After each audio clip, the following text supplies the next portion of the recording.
Hi, I'm Dr. David Dobson. Welcome to Conversations. Today, my guest is Dr. Stephanie Villers. Stephanie is a lecturer at University of Waterloo. She obtained her PhD in management from University of Guelph. Today, we will discuss her PhD research on the role of marketing to promote sustainable innovation in stigmatized market such as death care. It's a pleasure to have you Hi, on my Dave. show, Stephanie. Thanks so much for having me. It's a pleasure to join you on the show. Thank you. Stephanie, why were you interested in this topic? It's actually one of the themes of my third paper, accidental exposure. So I was scrolling along on LinkedIn, The Economist, World Health Organization, and here's this ad or this post for recompose. And I'm like, recompose? What is that?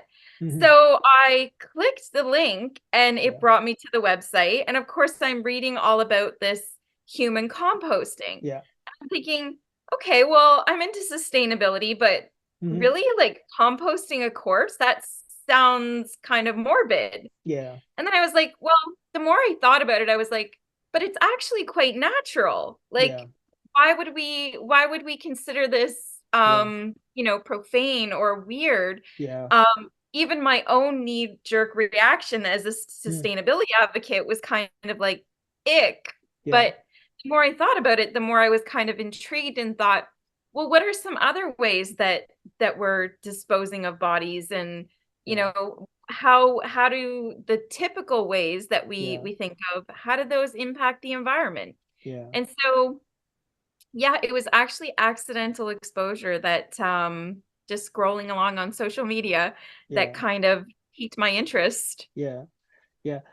And I know that once we have conversation, I think one of the conference you always interested in like topic which is not in a mainstream, like for example, death care is one of interest topic. What particularly draw to you this stigmatized type of consumption? Yeah, so I have other papers also in this area within the stigmatized consumption market on used clothing, on reusable menstrual products, different research topics, all within kind of this umbrella of trying to market the unmarketable, Yeah, and yeah, more so focusing on the sustainability side of things as well, yeah, yeah, sustainable businesses, sustainable practices, and seeing if there's a way that we can, have these stigmatized services enter the mainstream market, even though they're better from a sustainability perspective. It's still hard to talk about these things. So yeah, yeah. I've always kind of had an interest in the taboo kind of areas of marketing. Nice. For your PhD research, you produced three papers. In your Yeah. first paper, you learned that the fair play a key role in deciding post-life service. Can you share the role of fair plays in propagating these rational myths of daycare? Yeah, so if you look at North American death care, the Canadian context is very highly influenced by the American context. Yeah. So my first paper goes way back to colonization, where we look Hmm. at death care Hmm. and we say, okay, it Yeah. used to be quite natural, right? We Hmm. used to Yeah. just light candles and Yeah. have the family come and visit, dig Yeah. a hole in the backyard Yeah. and put a wooden cross and that was about it. Yeah. So we weren't kind of in this mode Mm. where death was something that we had to get outside of the cities or away from our homes Yeah. or push it away. We don't want to see it. It's Hmm. dirty. It makes us sick. If Hmm. we think of the Civil War, Hmm. um, Yeah. we didn't have a way to dispose of these bodies. Yeah. There was unprecedented death. We obviously couldn't transport them back home. Yeah. So we saw things like embalming Yeah. come into play out of necessity, right? Yeah. But unfortunately, the volume of corpses that required disposition, it just wasn't possible to embalm all the bodies and bring them back home. Yeah. So what happened is they developed military cemeteries. Mm. A lot of Okay. times these were actually located close to prisons because they would Mm. use prisoners to dig the holes Okay. for the soldiers. Oh, Um, interesting. So we've got this kind of compounding stigmatization, right? Okay. Close to prisons, Yeah. involving criminals. Okay. Soldiers can't come home. Mm. More corpses, more soldiers actually died from disease than combat wounds. So we've Mm. got disease and Mm. dirtiness, and we have the sanitation commission that comes into effect to say, Yeah. get those bodies away from the living, right? We call it Yeah. necrophasis, and we see this Yeah. in the animal kingdom, right? They Yeah. take their dead and Yeah. segregate. Yeah. So yeah, fear came into play Yeah. almost out of necessity, right? Now Yeah. we fear it. And now Yeah. we almost commercialize this fear, Yeah. right? We have Yeah. skeletons and we Yeah. have at Halloween, we have tombstones. And Yeah. so now death has become this fear-based Yeah. commercialization of Yeah. a necrophobia or Yeah. a fear of the Yeah. dead. Yeah. So yeah, I the first paper focuses on that, how we Mm. now fear and separate Yeah. ourselves from the dead. Yeah. And certainly with COVID, we saw this again, right? Yeah. This corpses are dirty, they're going to hurt the living. We have Yeah. to Yeah. segregate them and keep them Yeah. away. Yeah. I remember reading your paper, and in the paper you talk about in olden days, people will bring their dead body in home and do most of the preparation, but now Mm, and people were exposed to the dead bodies like children and family members. So it was yeah, very normal to see a dead person in your home for yeah, days. But yes. now that person either go from hospital immediately to the funeral home or from home to funeral home. There is no time in home, and I think we are keeping this that concept away from home. Like it's uh, And also trying to yeah, make it not dead, right? So yeah, we yeah, embalm the bodies and we put makeup on yeah, them and we try yeah, to make it look like they're sleeping, but not yeah, dead.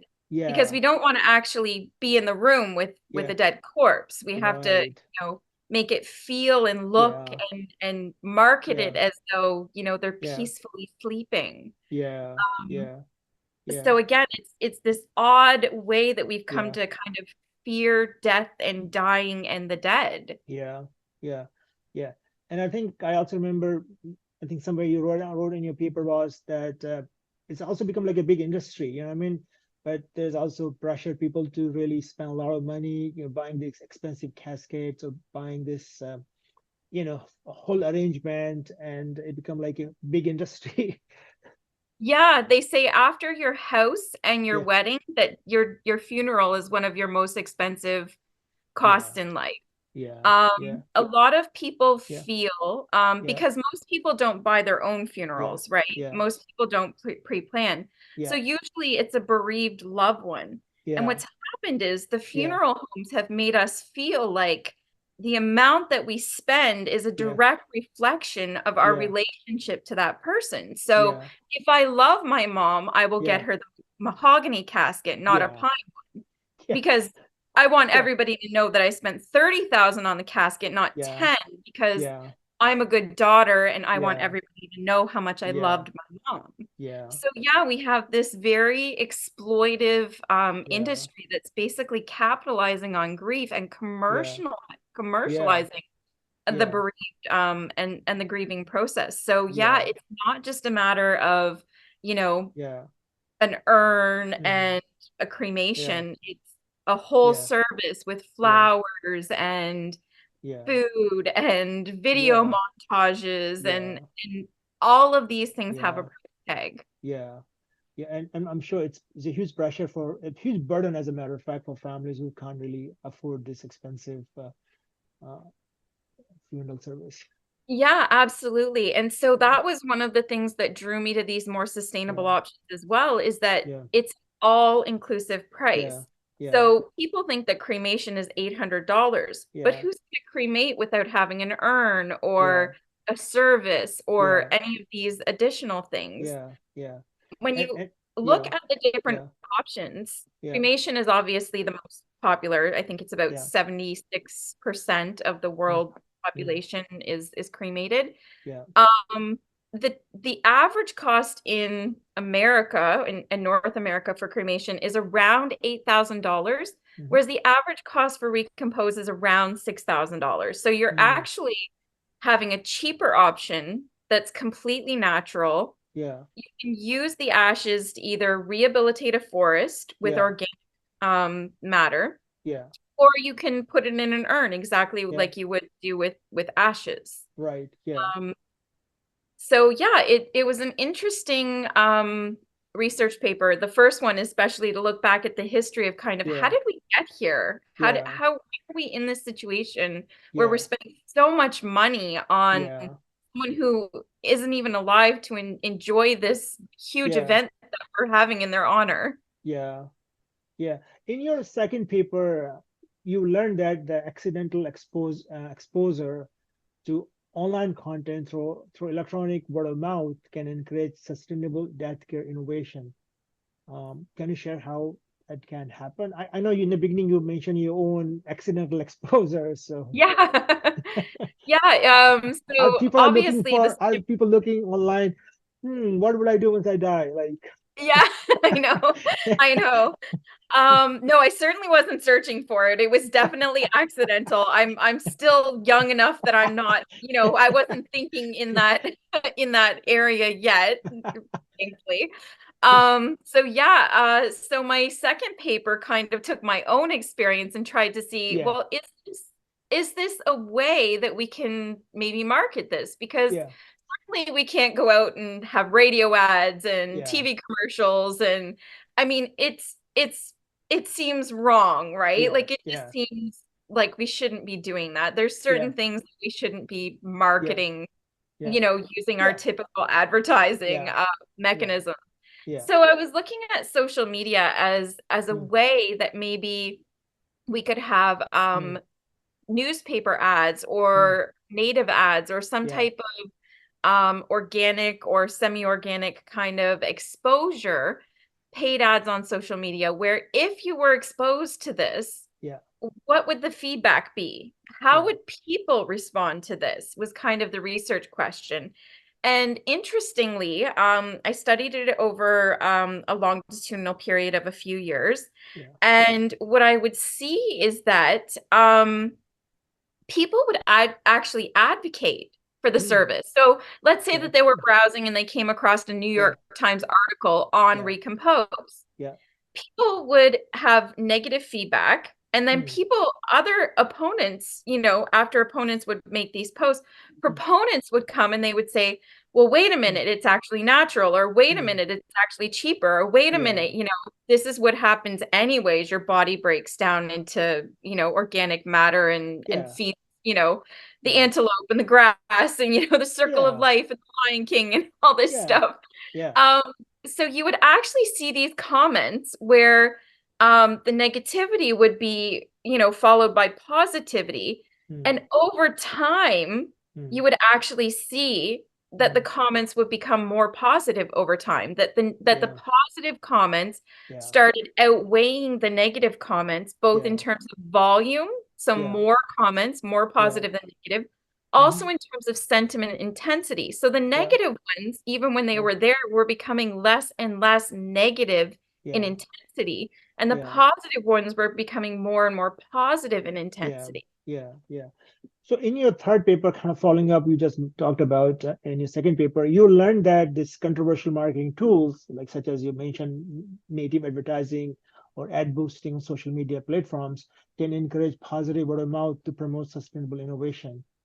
So Yeah. So the third paper focused yeah, on actually understanding, it's a mediated moderation model, and it yeah, actually tries to understand how, building on paper two, how emojis and mm, the sentiment of emojis can play mm, into that. So wow, mm, if you have, 1,000 likes and mm, only 100, angry faces, are people more or less likely to post a negative comment? Because mm, the high degree of likes and loves is a signal mm, to people that this has a high degree of legitimacy, that generally right, people are liking this. And do I yeah, really want to be the one to yeah, say that I think that this is gross when yeah, everybody seems to be liking it? yeah, So we did Yeah. find in that paper that Mm. yes, the volume of likes and loves and positive emojis, Yeah.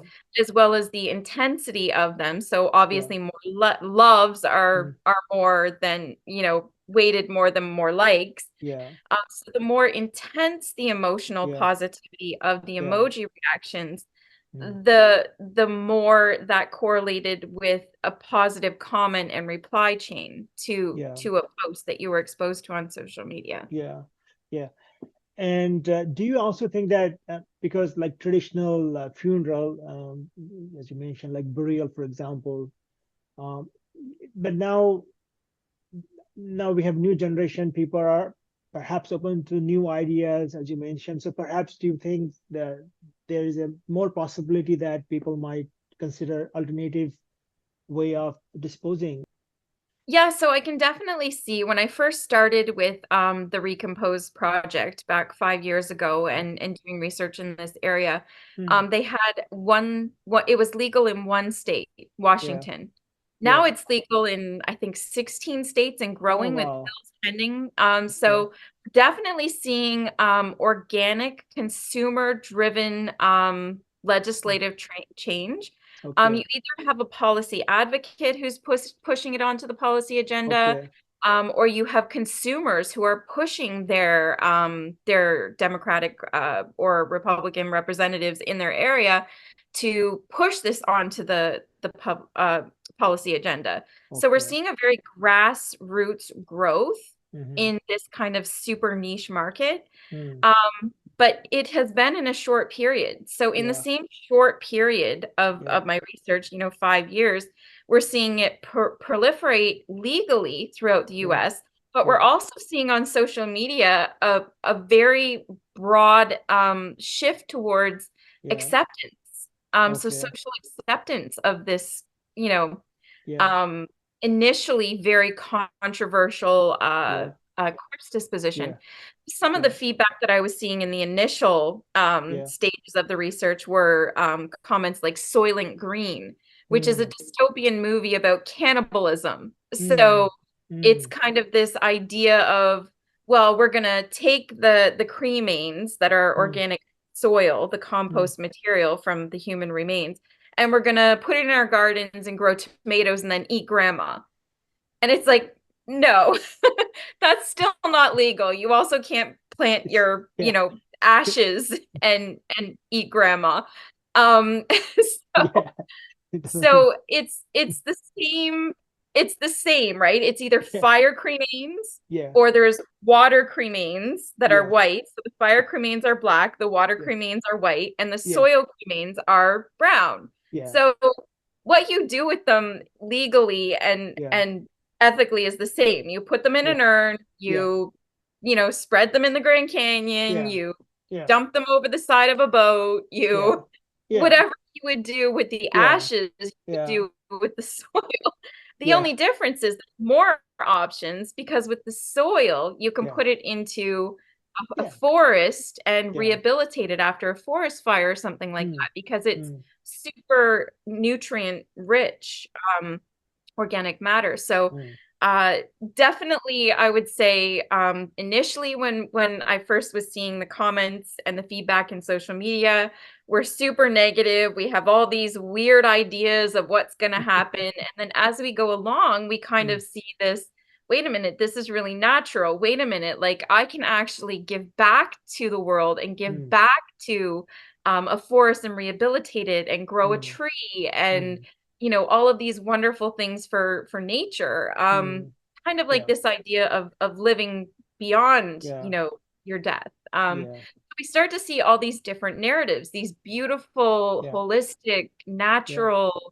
sustainable narratives. Yeah. So to see the evolution was really fun through the Yeah. research process. Yeah. Definitely, it's a very interesting research for sure, Stephanie. So, what are the implications of the research to other stigmatized markets? Yeah, so we did try and generalize the finding. We had a theoretical model, and Yeah. we do kind of suggest that native ads might be particularly Mm. beneficial and ad boosting for other stigmatized contexts. Yeah. whether that's, slaughterhouses or lab mm, grown meat mm, or abortion services, particularly in the States after mm, the controversial overturning of legislation there. mm, Um, so there's a lot of areas, feminine hygiene products, mhm, sustainable menstrual health, and things like that. So there's all kinds of controversial stigmatized markets that are kind of proscribed from using mm, typical marketing mm, that could maybe think about these, controversial ways of going about marketing products. Certainly, I don't recommend native ads for all, mhm. companies. We shouldn't be Right. deceiving the public. We shouldn't be planting news articles to make them look like paid Mhm, content that looks organic. We shouldn't be boosting ads to have more likes using bots. We shouldn't be really doing these things. They are somewhat unethical. But yeah. my argument is Mhm, if you have no other option, and this is something that's actually better, and people don't know about it, and they yeah. just need to be informed to make an educated choice, then this might be, a necessary evil, right? Like it Yeah. might be something where, yes, it's not a good thing. Yeah. Yes, it's deceptive marketing. But if we Yeah. can have a positive outcome for society, Mhm, isn't this worth it? yeah. Yeah. Uh, so what is your advice for future research on similar topics? So my advice is, if you're going to do something like a case study method, Mm, like what I've done with the mhm, death care context, mm, you have to be able to generalize it, to a more broad topic. So when you're mm, thinking about, mm, did this work for my research? Think mm, about, would it work in other contexts? Because mm, I know with the publishing, mm, um, the first two papers, that was kind of their biggest concern. It's like, okay, that's great. This is death care, but who's going to cite this article, and who's going to, yeah. Yeah. got such a Yeah. niche here, Yeah. who's going to care about Yeah. this? Yeah. So definitely it's a bit of a sticky situation if you're going Yeah. into something Yeah. into a research Yeah. topic that's so, Yeah. so narrow in scope. You Yeah. really have to think broadly in terms of what can happen with these results, Mhm, um, in terms of who else could use this, mhm, who else could benefit from yeah. this type of Yeah. findings that I've Yeah. discovered. Yeah. So that's one of the hardest challenges when you're working in a stigmatized marketing consumption research area, is getting that broader appeal to the academic Yeah. community. Yeah. Death, for example, is a very kind of a heavy word, and sometimes our students, even a faculty, might a little bit of kind of may not be prepared to hear. Some people find a emotional term for them. Yeah, so it can be emotionally Yeah. charged as well. Like these Yeah. topics are certainly difficult. Yeah. They're difficult from the perspective of getting REB approval because these are Yeah. very vulnerable Yeah. consumers. Yeah. There are a Yeah. lot of challenges to doing research in this area. Yeah. Um, but what I would say is, Yeah. if you were to just do a quick Omni search of your university database, Mm, let's say, uh, and you were to, type in uh, automobiles, innovation, sustainability, you yeah. would get tons of hits. Hundreds of articles. Yeah. If you were to put in death care, innovation, sustainability, I think in my search results I got 6 emanating Yeah. from the marketing discipline. Yeah. So if you think about it, out of the world's population, Yeah. everybody will die, Right. but not everybody will drive a car, Yeah. right? You can That's do the true. same thing for computers. Yeah. You'll get tons of hits. Yeah. So the question is, Yeah. why aren't we researching this? I mean, I Yeah. know that we're not, as you Yeah. mentioned, you hit Yeah. the nail on the head. Yeah. Researchers are afraid of being associated with stigmatized markets. So let's Yeah. say that I'm going to Yeah. do research on marijuana. People Yeah. think I'm going to smoke marijuana. Yeah. Let's say I do research on abortion. People think, Yeah. well, I must have had an abortion. Yeah. Um, it's this, we don't want to be tainted with the brush of our Mm, research, mhm. right? Yeah. But at the same time, uh, we're we're academics, you know, Yes. we should move beyond that. We should Hmm. understand that, you know, I can be vegan and still research slaughterhouses. Hmm. It's, you Yeah. know, um, Yeah. it doesn't taint me in any way. It doesn't change Yeah. me as a researcher. I would Yeah. hope that we can be more objective and that Yeah. maybe some of this exposure to these different Yeah. topics motivate Yeah. researchers to kind of jump on board to Yeah. these And interesting areas. yeah, and being open-minded as well. Yeah. Yeah, Yeah. definitely. Yeah. I mean, there are markets out there that are huge, Yeah. huge markets Yeah. that we just don't want to talk about or touch, which is Yeah. silly. I mean, we're Yeah. marketers. We Yeah. should Yeah. understand, you know, Yeah. Yeah. what what's driving consumption and Yeah. consumers. Yeah. Because I know that in most family, the talk of death is not something people do when they're eating their dinner, you know.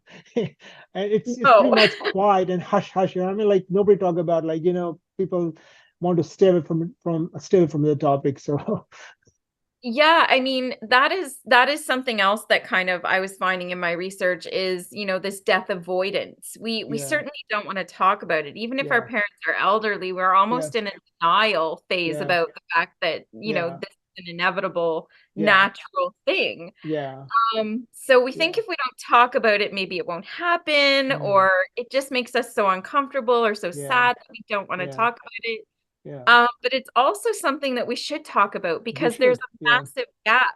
yeah, So one of the things that kind of yeah, motivated the research as well was the Funeral Directors Association of North mm, America mm, did a survey and they found mm, that 56% of people want sustainable death care, mm, but only less than 12% pre-plan their funerals. And mm, even I think it's around 20-ish percent discuss their preferences with their loved ones.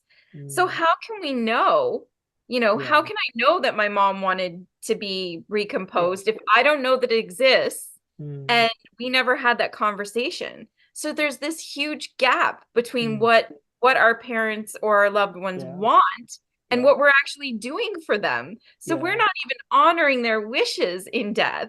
yeah, Even though we're spending all this money, they mm, would have actually liked something else. So if we just yeah, open this dialogue and have yeah, these conversations, yeah, we'll have a better yeah, understanding. We can feel more prepared. yeah, Our parents will feel like, you know, yeah, we're respecting their wishes and yeah, honoring what they would like. yeah, So I do think that I think that COVID was almost you know, if anything positive came out of it, it desensitized us a little. yeah, yeah, yeah, You know, we saw corpses stacked yeah, on transport trucks. We yeah, saw mass graves. We yeah, saw, yeah, and really in developed nations, yeah, so my husband is from a developing nation, and so death is something that's very natural yeah, in yeah, their in their country. yeah, People die of starvation and yeah, all of these things, mm, disease, you know. mm, But here in North America and in more developed economies, mm, we really aren't exposed to death, right? yeah, We yeah, don't have genocide and things like this. yeah, So COVID was kind of a big shock, probably the yeah, first one since 9/11 for us, yeah, to kind of yeah, say, okay, death is a thing, right? yeah, Like yeah, it's a thing. Whether we yeah, want to talk about it or not, it's yeah. there and it's It is, happening. yeah. It's so close, yeah. It was. Yeah, Yeah, so yeah, I almost had a bit of a natural experiment in there just with yeah, my research covering the COVID yeah, period as well. yeah. Stephanie, you recently completed your PhD. Now you are Dr. Stephanie Villers. So congratulations. Thank you so much. Yeah, I think it's been 2 weeks now. Yeah, yeah. So what is your advice to doctoral students who are working towards their PhD? Oh, tenacity. Just sticking with it. I mean, I honestly think that a lot of people can do a PhD. It's just a matter of being self-motivated, to stick it through. You're gonna go through ups and downs. You're gonna change your research questions. You're gonna Mm, collect more data. You're gonna yeah, it's never gonna go the way that you want. yeah, It's never gonna be as easy as you think. So just keep sticking with it. My other advice, the Mm, best advice that I can say that I got from my advisor was when I finished my coursework and did my qualifying exam and I started working towards my proposal.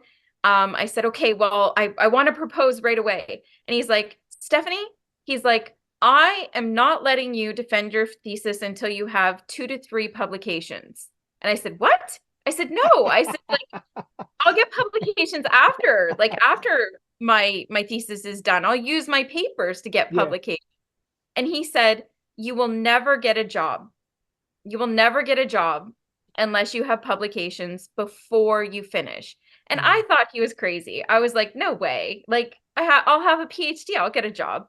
mm, It is so competitive. It is yeah. so competitive in the Yeah. Canadian market to Yeah. get a job in academia. If you're Mm, willing to go to industry, you have lots of options and you might even make yeah. more money. Yeah. But if you want to be in academia and be Yeah. doing research, Yeah. you really do need to focus on your publications. And I'm Yeah. very grateful that I had 4 publications before I defended my thesis. Nice. So, and I was Yeah. offered a job ABD. So I'm Nice. at the University of Waterloo, and I don't think that that would have happened for me if my advisor didn't, point me in Yeah. that direction. Yeah. Any advice to how to work with the supervisor? Because this is a very common question for many doctoral students, how to really work with your supervisor because they kind of carry so much weight on your final destination. Yeah, I would say choose your committee carefully. I swapped out members of my community as I went along. Yeah. One member left because they found my topic too triggering after they had their own personal experience with the loss of a family member. I can honestly say find someone who's going to help you with your methodology, Mm, someone who's going to help you with theory. So yeah. whatever theoretical lens you're using, Yeah. I was so grateful to have Romina Dalla, who Yeah. worked with Christine Oliver and Roy Yeah. Sutterby. Yeah. So to have her as my institutional theory expert Yeah. was a massive, massive benefit. I Mm, can't even begin to explain how helpful it is to have someone who is an expert in that area. yeah. And definitely find someone who's going to be like available and go to bat for you. Like my advisor, Vinay, constantly doing grant applications Yeah. and scholarship, reference letters and Mm, networking opportunities and all of those different things where if you have the right advisor and the right committee members, mm, um, you're going to be set up for success. You're going to be set up for success in publishing, in mm, defending, mm, in getting a job. yeah. So my advice is choose wisely. Don't just pick someone because you like their personality or Mm, anything like that. yeah. My advisor and I would sometimes, butt heads Yeah. over the direction and things like that. But Yeah. it's a growth opportunity, and Yeah. and they both they have more experience, right? Yeah. Yeah. Yeah. So be receptive and open to that feedback Yeah. because, they have 30 PhD, Yeah.